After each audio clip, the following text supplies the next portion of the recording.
Ladies and gentlemen, please welcome my friend and our President of the United States, Donald J. Trump.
Everybody, it's great to be here. What a place. Did you like the flyover? That was pretty good.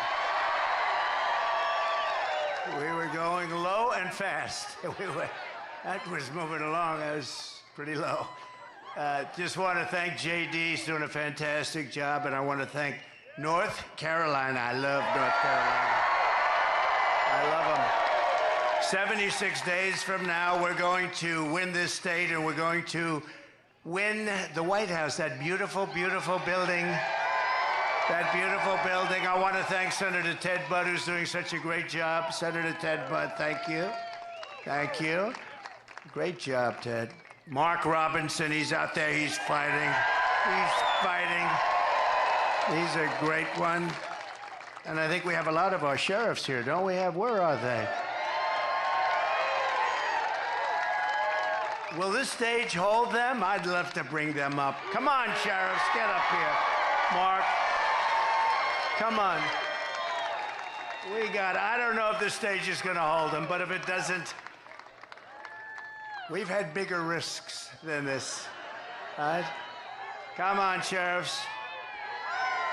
If you weigh more than 200 pounds, don't come up. I'm only kidding. Come on. Hi, fellas. Welcome to North Carolina.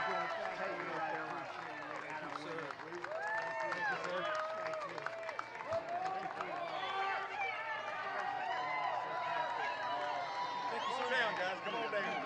Double them up.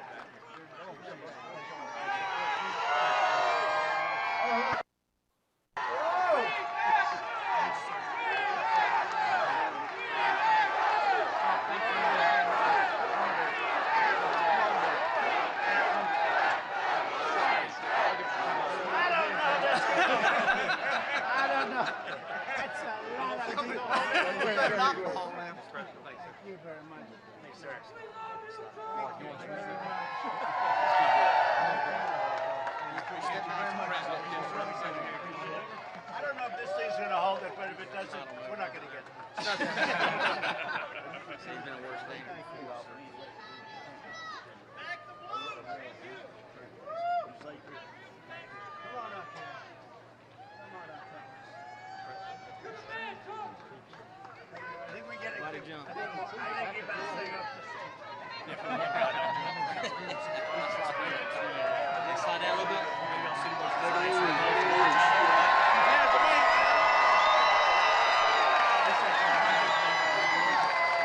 Just so you know, these are great people, but I want to get them the hell off the stage, because I guarantee they didn't have this in mind when they built this.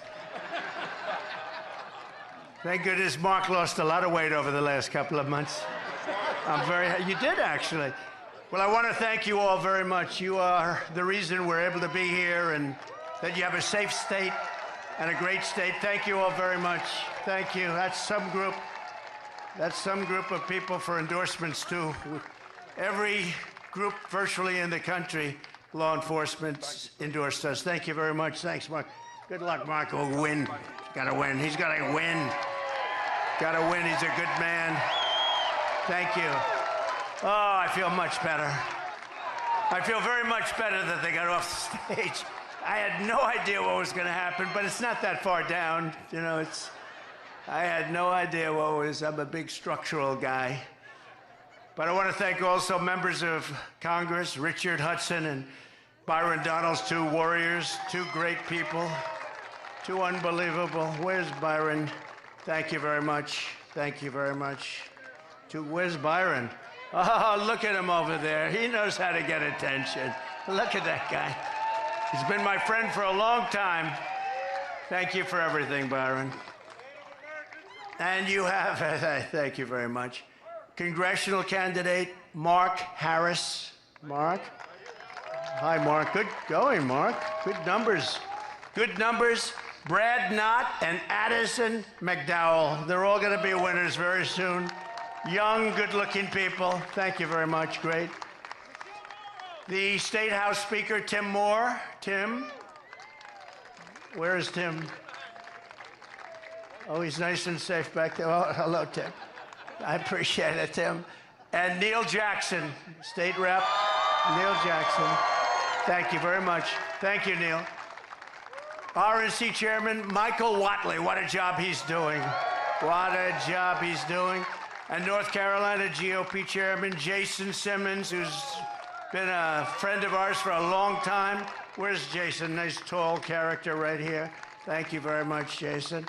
And somebody that's been with me from day one, he's a real general. You know, we have the real generals and we have the fake woke generals that did so poorly in Afghanistan, should have all been fired, but this is a real general, Keith Kellogg. Right, Keith? And this is a great group. It's good to see you, Keith. He's been with me from before day one, right? He said, that guy should run. We got to get him to run. I like those guys. They were here before I ran. You know, there's quite a few of them, too. We have the front row, Joes, you know that? And very importantly, we have the most magnificent women, first time. You know, they travel all over the country to be with us for rallies. They're at close to a couple of hundred rallies. I don't know what their husbands are doing about this. This is a little crazy. Look how beautiful. And they're from North Carolina. And for a change, they don't have to travel so far, right? How far are you from here? 2 hours is nothing. It's a pretty big state, actually. Thank you very much. As always, you are special, special people, great women. They love our country. Before we begin, I want to address the massive scandal around the revised job numbers that were just announced this morning, a little while ago, just before I came up, I got to see them. And it really isn't a revision. It's a total lie. Total lie. There's never been any revision like this. They wanted it to come out after the election, but somehow it got leaked. It got leaked. Government leaks, too. The Harris-Biden administration has been caught fraudulently manipulating job statistics to hide the true extent of the economic ruin that they've inflicted on America. The new data from the Bureau of Labor Statistics shows that the administration padded the numbers with an extra, listen to this one, 818,000 jobs that don't exist. So they said they existed, and they never did exist. They built them up so that they could say what a wonderful job they're doing. No, we've never had numbers like this. They don't exist.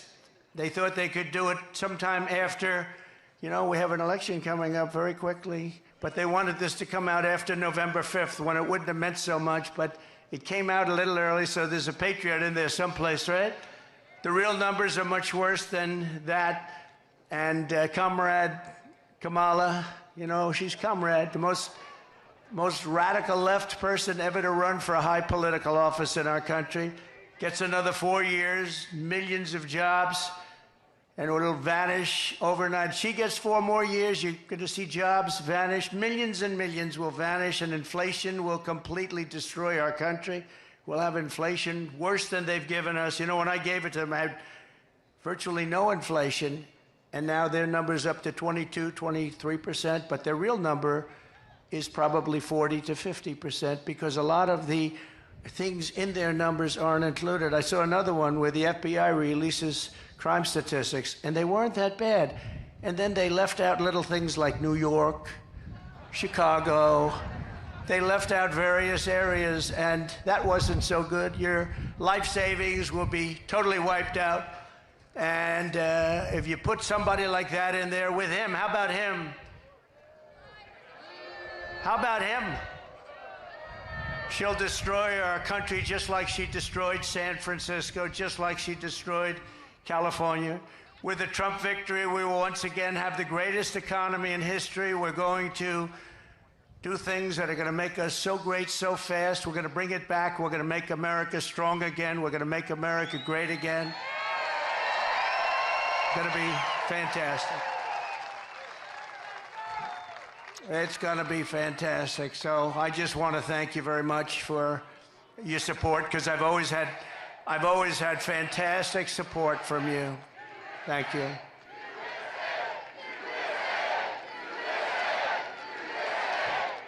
Thank you very much. We have a job to do. You know, we have a job to do. We had some very good polls this morning, despite their charade. I call it the party, the Democrats' party. Do you know 5 people in Chicago were killed in the last little while since that charade that they have going on? They mentioned my name, I think, 271 times. They mentioned the economy like 12 times. They mentioned the border, maybe none. They don't talk about the border. Our great border czar doesn't talk about the border. But they mentioned me more than any other category. I'm now a category. They had me down today as a category. That's all they talk about. Trump. We've driven them crazy. They have Trump derangement syndrome. We've driven them crazy, and they should be driven crazy. They've done a terrible job for our country in every single way. There's not a thing they've done well except cheat and lie. They lie about stats. No, they lied about the crime numbers. The crime numbers didn't look bad. Then they found out that many of the worst places weren't included in the numbers. And that was done by the FBI, which is sad. 4 years ago, our country was strong and respected like never before. Our allies admired us. Our enemies feared us because everyone knew that as an American president, I was all about putting America first. That's true.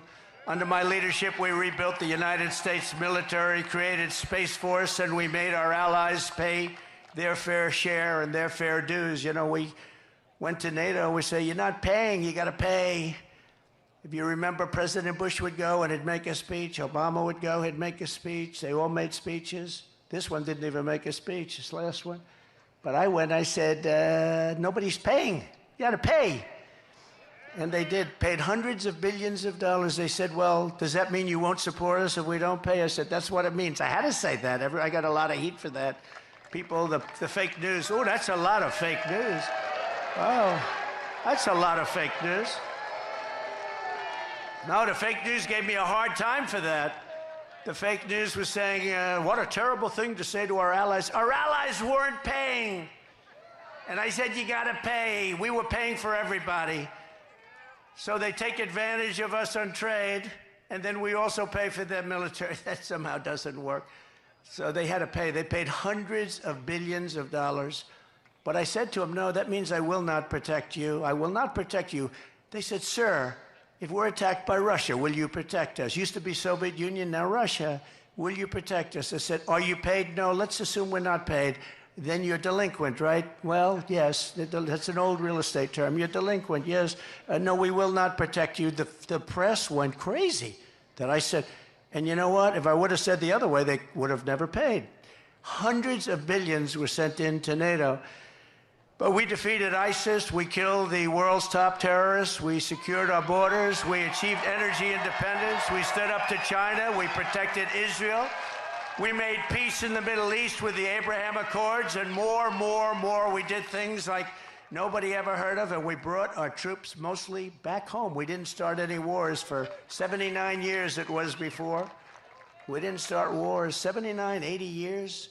Everybody said, oh, he's going to start wars with his attitude. No, my attitude kept us out of wars. I stopped wars with phone calls. Russia should have never happened. With Ukraine, would have never happened if I were president. Would have never happened. Nope, there was no talk of that.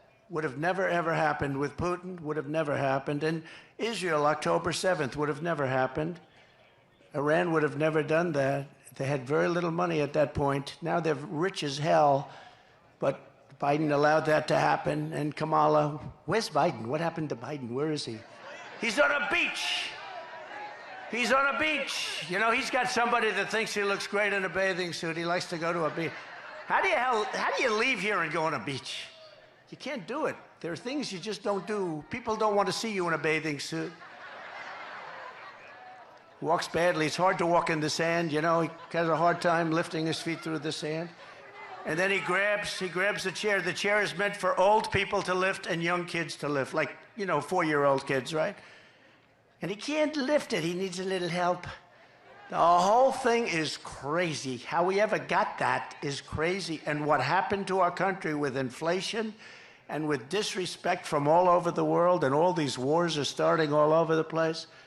And we're very close to a third world war, and don't kid yourself, because they are laughing, but they're not laughing too much. They're a little worried about a certain person winning the election. We had some very good polls today.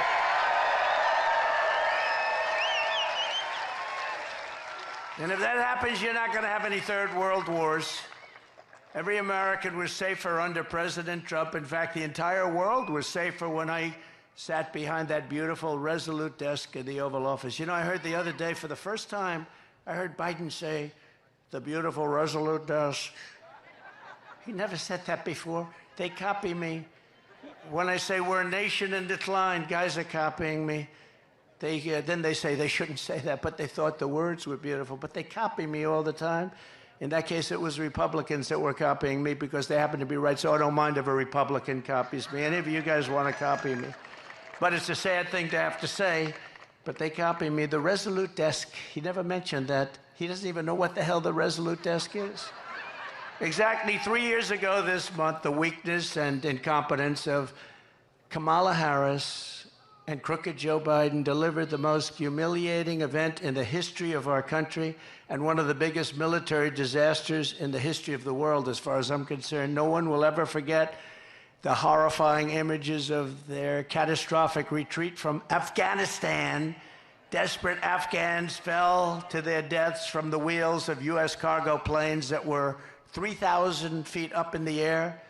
Bloodthirsty terrorists poured out of the prisons after Biden and Harris surrendered Bagram, one of the largest air military bases anywhere in the world. We spent billions and billions of dollars building it many years ago. And, you know, it was important to keep it. I was never leaving that. I would have been out faster than them. I said, that's not, we were there for almost 21 years. And I said, what are we doing? What are we doing here? And we had no soldiers killed for 18 months while I was there because they knew, don't play around with our soldiers. They were killing them. They were killing them under Obama. Did you see Barack Hussein Obama last night? Take little shots. He was taking shots at your president. And so was Michelle. You know, they always say, sure, please stick to policy, don't get personal. And yet they're getting personal all night long, these people. Do I still have to stick to policy?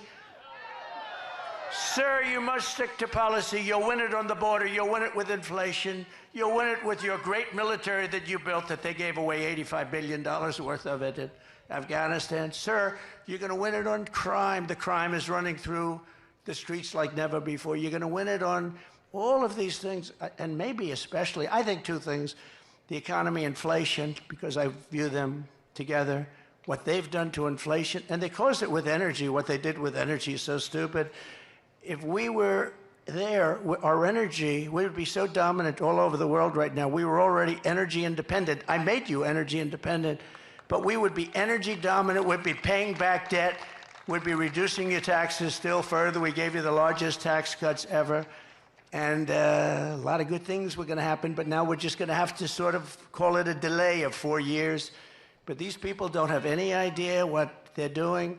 You had 13 heroic U.S. service members were tragically and needlessly killed. I got to know a lot of the relatives, friends, and mothers and fathers of those 13 people.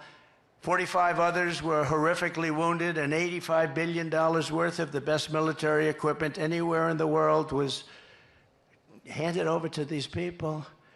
In fact, Afghanistan is now one of the largest arms merchants anywhere in the world. Did you know that? They're selling our equipment at tremendous prices. They're selling our beautiful. We had 70,000 armored trucks, many of them armored trucks and vehicles. Think of this. We had 700,000 rifles and guns. I actually say, what the hell did they need so many for? 700,000 rifles and guns. We had goggles, brand new, right out of the box. You know, they didn't fight at night because they never had goggles, right? Good fighters. They never had goggles. Now they have brand new goggles, all left by the Biden-Harris administration. Gave them billions and billions of dollars, just gave it to them, and now they sell that equipment because they don't need 700,000 rifles. They need 20,000, little difference. They don't need 70,000 vehicles. They need 500 vehicles. You have to ask yourself, who bought all that stuff in the first place? Who bought it all? How disgusted we're all when we see, all of us are, when we see 3 days ago when we viewed their parade, our military equipment running down the middle of their main avenue, brand new, beautiful, armor-plated trucks, tanks, and vehicles running down the middle, and they're all celebrating because we have stupid people running our government, and she'll be worse than Biden because he wasn't really a believer, but she's a radical left believer. She ruined San Francisco. She ruined California. And if she gets in, our country doesn't have a chance. This calamity is on Comrade Kamala Harris's shoulders. I think her name will be Comrade because I think that's the most accurate name. You know, I've been looking for a name. People are saying, sir, don't do it. You know all my names. They've all worked. They've all been very successful. And I really didn't find one with her. Sir, she's a woman. I said, so is Hillary Clinton. I called her Crooked Hillary. So nobody complained about that, right? Right? Mr. Governor, nobody complained about that. No, I called her Crooked Hillary. I call people names. I call crazy Nancy Pelosi crazy because she is. She's nuts. You know, Biden is really angry. You know, he's very angry. He was so angry the other night, he's like seething. You ever see a guy make a speech? He's such anger and so uncomfortable, just shouting. But he's terrible. He's just terrible. Should have never been there. We all know that. Should have never been there. What they've done to this country is incredible. But she bragged that she would be the last person in the room, and she was. She was the last person in the room with Biden when the two of them decided to pull the troops out of Afghanistan. And by the way, pulling them out was absolutely right. I was going to do it. I'm the one that got the soldiers down to 5,000 people. I was going to do it, but we were going to get out last. You don't pull the soldiers out first. You let the soldiers stay last. And the head of the Taliban respected me, Abdul. I had conversations with him. After my conversations, not one soldier in 18 months was killed, but you pull the soldiers out last. Milley and these guys, you know, we have great generals, but Milley and Mattis and these guys, they didn't know what the hell. I call them television generals. The television generals are no good, but the generals that defeated ISIS, for me, were great. We have a great military. But she had the final vote. She had the final say, and she was all for it. You take the soldiers out. If I took that young person right there, about 5 or 6 years old, beautiful young person, and if I said, I gave little details, like about 30 seconds worth of details, would you take the military out first or last? Sure, I'd take the military out last. But they took it out first. And then we left hostages, we left all of the equipment, we left everything. And we left Bagram, and now China is occupying Bagram. Bagram being 1 hour away from where China makes its nuclear weapons. Wouldn't it have been nice to have our big, fat, beautiful base? It was probably built there for that reason. But China 1 hour away, and now China is occupying that massive, big base. Some of the biggest runways in the world. They can hold heavier loads than any runways in the world. Under my leadership, we were getting out of Afghanistan, but we were going to get out with dignity, pride, and with strength.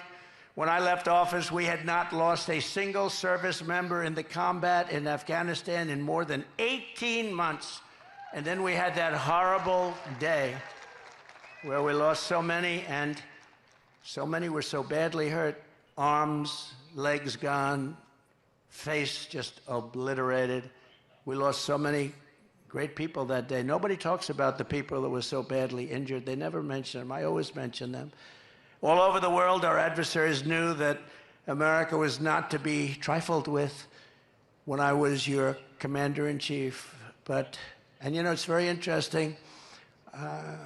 If you look at Hungary, very strong country, very strong leader, Viktor Orban, he said the only thing that's going to save the whole world is Trump has to be president again. We had no problems. We had no problems. He said, we had no problems. I don't use the term, but he did. He said, China was afraid of him. Russia was afraid of him. They always said, oh, I was so friendly to Russia. I'm the one that stopped the Russian pipeline called Nord Stream 2. Nobody ever, the biggest development they ever had to feed oil all over Europe, I stopped it. And then Biden comes in and he gives them everything. He gave them the pipeline. They built the pipeline, but I stopped it. Putin said, that's the worst thing that's ever happened to us. I said, I'm sorry, I have to do it. And he approves it right away. And then they say, Trump was not strong on Russia. I think they got it wrong. Putin actually said, if you weren't strong, I'd like to find out how bad would you be if you were strong, because you were brutal. But you know, I got along with him. It's good to get along with these countries. I got along with China. That wouldn't have happened. What's happening right now, they're planning an attack on Taiwan. There's no question about that. That wouldn't have happened. It wasn't going to happen. They knew that you weren't allowed to do that. Putin would have never gone into Ukraine. Israel would have never been attacked. It's a sad, sad situation. So many people are dead. So many people are gone. So many cities. You look at Ukraine, those cities are just wiped off the face of the earth. They're outside of Kiev and a couple of others have basically just flattened. Far more people dead than they let you know. It's like your numbers that were released fraudulently today. Far more people dead in that war than anybody would know. When those big buildings come tumbling down, hit with rockets, so ridiculous. There's nothing left. It's so ridiculous. But since the Afghanistan catastrophe, it's been open season on America and our allies. I really believe that the Afghan disaster, what happened, the stupidity and the way we pulled out and the bedlam and all of that, it would have been very smooth. We were going to get out with strength and dignity. But when Putin saw that, he said, wow, those people don't know what they're doing. They're overrated. And he went in, and the same thing happened with Iran. Iran was not going to play with us. And now Iran is a rich nation. They have $300 billion. They had no money. And in 3.5 years, they made $300 billion. $300 billion they have right now. They made it all in 3.5 years. They had none when I left.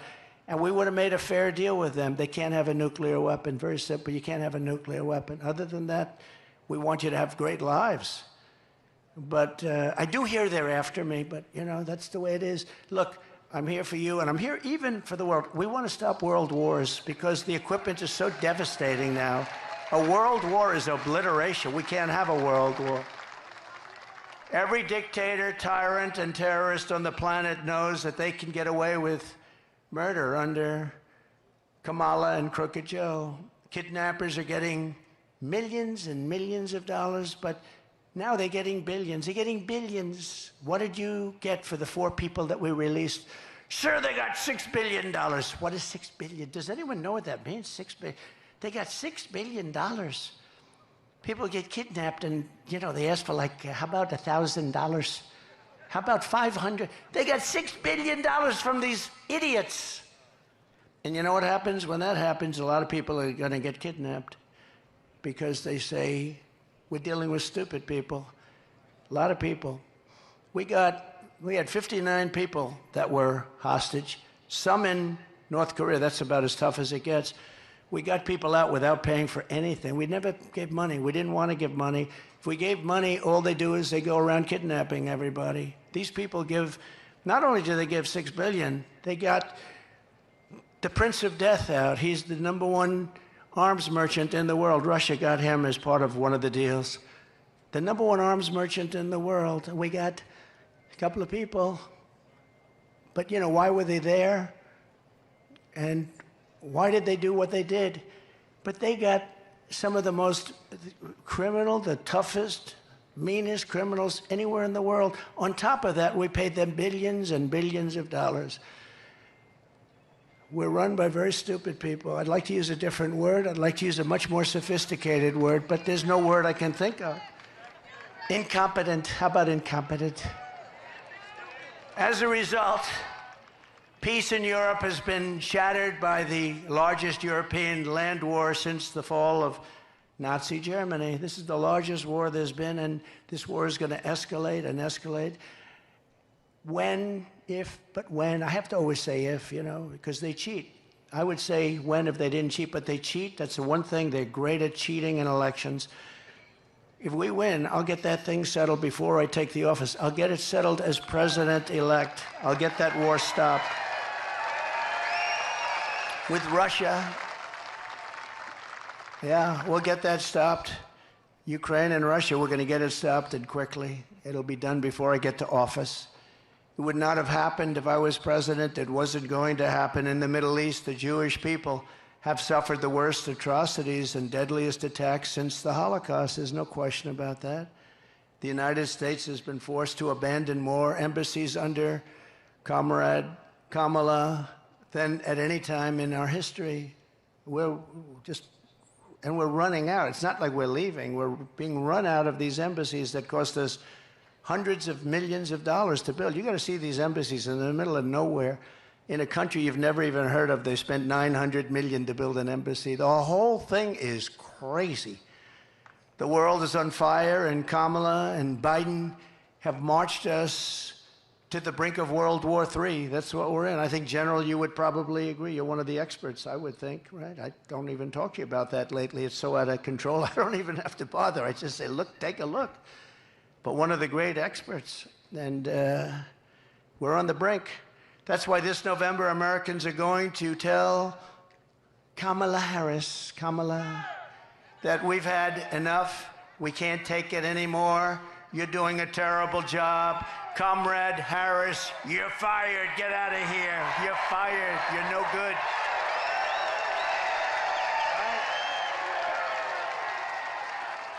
You're fired. Get him out of here. All you have to do is take a look at San Francisco. Look at the job she did. She had one policy. If you steal less than $1,000, basically $950 to be exact, I want to be accurate for purposes of reporters, the fake news media, they want accuracy. They don't have to be accurate, but we have to be accurate. But if you steal less than $950, they basically leave you alone. So I have guys going in robbing stores with a calculator. Let's see, this is $100. Did you notice? This is not going to happen in North Carolina, I don't think, is it? No. Let's see, that's 100, that's $59. Bing, bing, bing, bing. Stop. We don't want to go over $950. They walk out with it. Nobody does a thing. Starting the moment I lift my hand from the Bible after taking the oath of office, I will move to restore America to maximum strength and return the world to peace. We're going to return the world to peace. And mostly I can do it with a telephone call. You know, we don't have to send troops. I can do it with a telephone call. You go to war with another country that's friendly to us or even not friendly to us. You're not going to do business in the United States, and we're going to charge you 100% tariffs. And all of a sudden, the president or prime minister or dictator or whoever the hell is running the country says to me, sir, we won't go to war. I talked this world out of a lot of wars with telephone calls. I don't have to send in the troops. One of my most urgent priorities will be to quickly rebuild the readiness and spirit of the United States Armed Forces. And we had it built. We rebuilt it. We rebuilt the whole military, but it was decimated under this group of stupid people. You know, we had so much, when I came in, we had no ammunition. Did you know that? Remember? I used to talk about it. And I said, if it's true, which it was, why would you say that? We had people on television, well, the United States has no ammunition. You know, some things you just keep to yourself, right? Do you remember I used to, from North Carolina, do you remember I used to talk about that all the time? Those are my best witnesses, those ladies. There's about 40 of them. They're all over the place. And they're always perfectly coiffed and perfectly dressed. They're beautiful and they're great. But no, I used to talk all the time. If you have no bullets, I can ask this group of leaders, you don't talk about it. But you get the bullets really fast, right? So within a year, I had so much that our warehouses were stocked to the gills. We never had so much. I bought so much, missiles, everything. I rebuilt our military, but that's been all dissipated now again because we give it away to everybody and for nothing. I mean, they don't do anything for us. We don't get anything. We don't even get a pledge that we'll pay you back someday if we have the money. How about that? Pay you back someday if we have the money. You know, I sponsor athletes sometimes. If I see somebody that I like in sports, I sponsor some golfers. Usually doesn't typically work out. I don't know if you know, it's like a 5,000 to 1 shot. But I'm good at that stuff and I can see talent.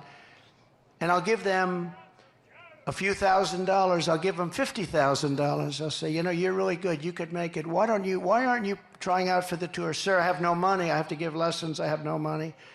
He said, you're too good to give lessons. You can be a tour player. I said, sir, I don't have any money. I said, here's $50,000. And here's the deal. If you do well, you pay me back with no interest. Just good luck. If you don't do well, which you probably won't, because it's very hard, they say the worst is a boxer. If you sponsor a boxer, they're all great, they're winning all their fights, and then they turn professional, and they go in, and this goes with the UFC, run by Dana White, one of the greats of all time, which has really taken over for boxing. But it's the same thing, and people sponsor people, and they get what they get. But the worst is that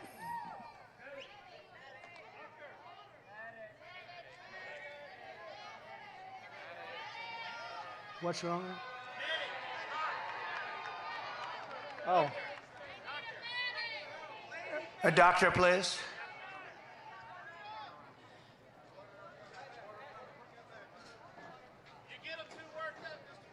It is very hot here, I notice. It's very hot. And a lot of the people waited for days to get here, so I understand it. Take your time, doctor. Take your time. Thank you.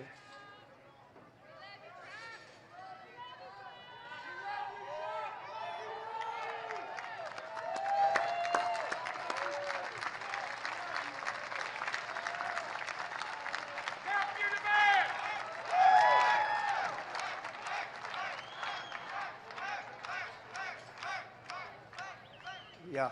Take your time, please.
Thank you very much.